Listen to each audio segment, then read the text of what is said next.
Hi everyone. I decided to do this really quick video of how to make a tuna melt.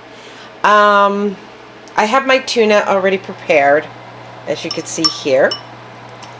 And then I have my cast iron skillet. And it's got a little bit of extra virgin olive oil, EEVO.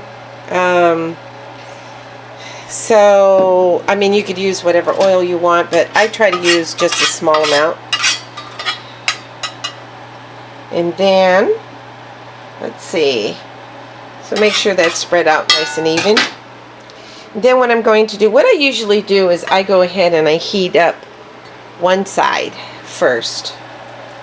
You know, to me, I think it's better because, and you know, a lot of people make their own tuna melt however they make it.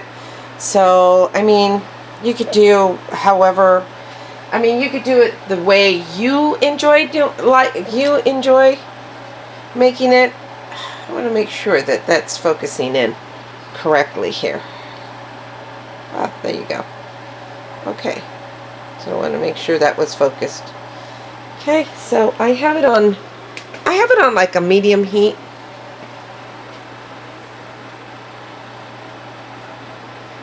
So I'm going to kick it up just a little bit.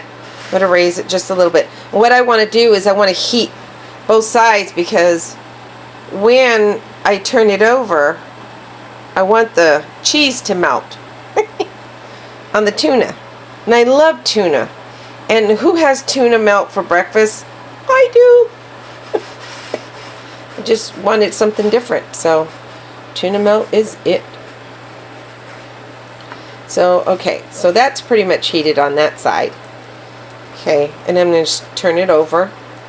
So it's going to be nice and hot. So I could just go ahead and put on my cheese.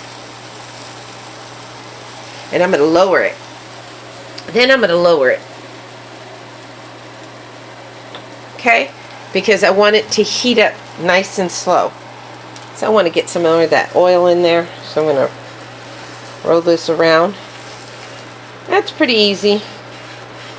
This go great with the soup. You know, if you want it for lunch or even dinner.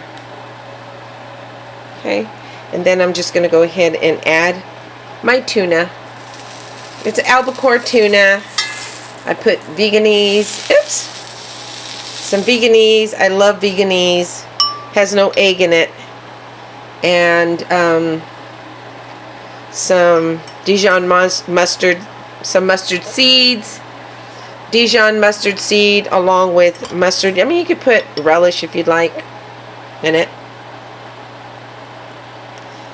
And then if you want to add, heck, I'll add a little bit more cheese on top. Oops. Like that. Go ahead and sandwich it. And if you want, you could put the plate over, but since I don't want to, oops, I'll just take this and cover it. You want to keep it covered. Back, and I added some tomatoes, some bell peppers, and cilantro. Any kind of fresh herb. You want to add some dill instead, you can. You can add whatever the heck you want in there. It's a little pink because of the tomatoes and the red bell pepper. That's okay, because I'm making it for me. I wanted some protein this morning. So, and then I'm going to raise it just a little bit up, a little bit more. And it takes a while to cook, you know. Be patient. Be patient with your tuna melt. That's going to be good. Yeah. I'm going to go ahead and gently flip that over.